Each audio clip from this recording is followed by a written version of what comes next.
Good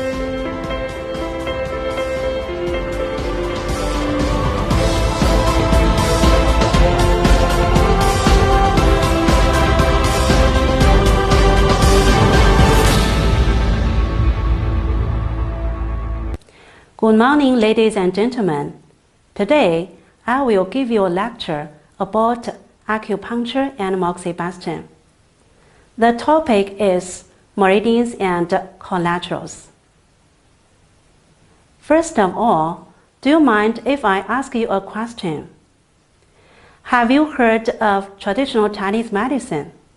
TCM doctors obtain the clinical data by 4 diagnostic methods, which include inspection, inquiry, listening and smiling, and pulse feeling.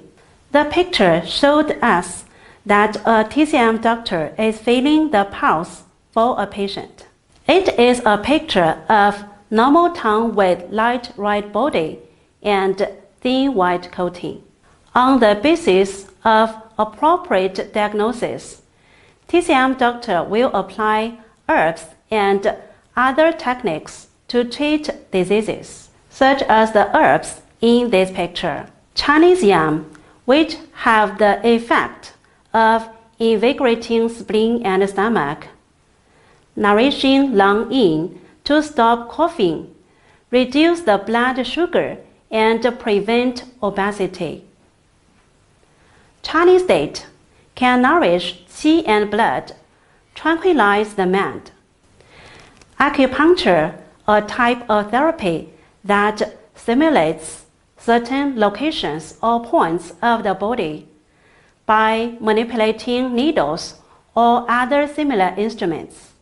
Moxibustion, a therapy utilizing ignited flammable material to heat or cauterize the surface of the human body.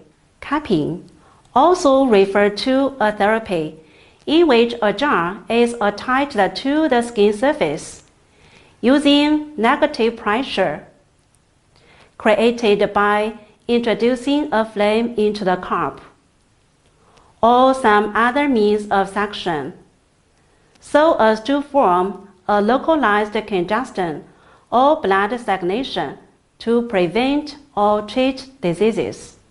Then, the next question: have you experienced acupuncture, moxibustion, or cupping? Before you study the meridian, I think we should know the contents of meridian theory. Meridian theory, just like yin-yang theory, 5 elements theory, and visceral manifestation theory, is the important component of basic theories of TCM. It is also the core theory of acupuncture and moxibustion. It mainly studies the pathway, distribution, physiological functions, and pathological changes of the meridians and collaterals in the human body, as well as their relationships with zone organs. Moreover, the meridian theory plays a significant role in explaining physiology and pathology of the diseases, and provides guidance in diagnosis and treatment in clinical practice of all subjects of TCM. These books played an important role in the development of meridian theory. In the next moment, we are going to focus on these 2 components: concept of meridians and collaterals, and composition of meridian system. Now, let's move on to the concept of meridian. Meridians and collaterals, or 经络 in Chinese, are pathways that transport qi and blood, connect the internal zone organs with the surface and other parts of the body. In this term, you should pay more attention to the keywords: pathways, transport, and connect. You know, qi and blood are very essential for the life activities of the human body. TCM doctors have always been attaching much importance to qi and blood. Then, what is qi? Qi is the vigorous and refined material and basic material to form and sustain life activities of the human body. Blood is the red fluid circulating inside vessels with functions of nourishing and moistening, and also the basic material to form and sustain life activities.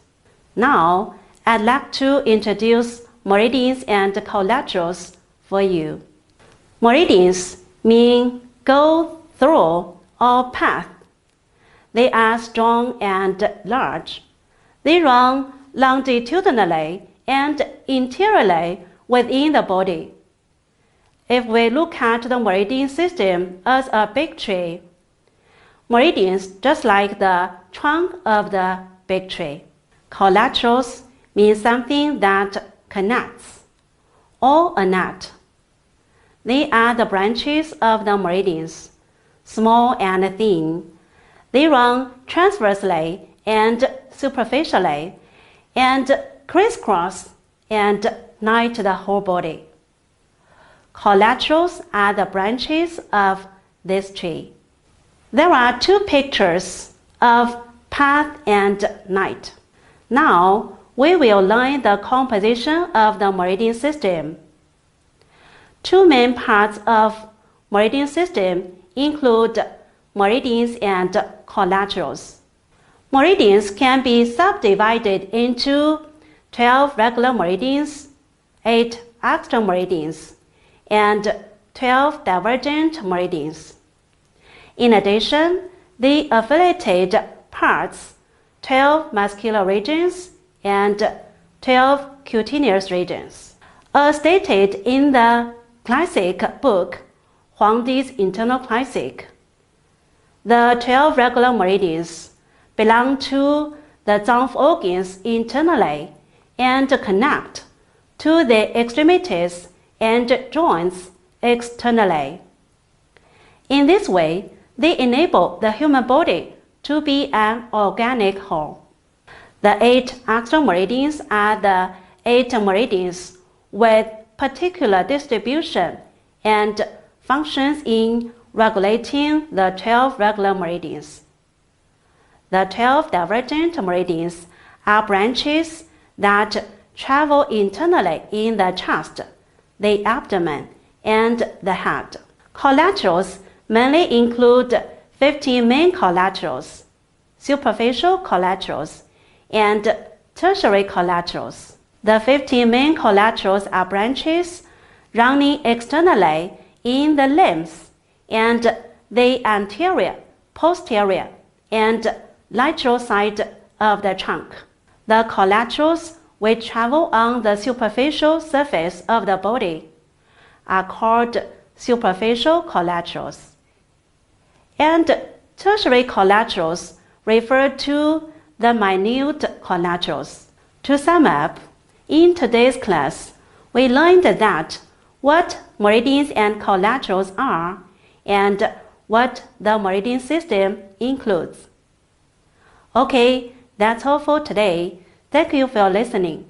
Next class, the 12 regular meridians will be introduced. See you next time.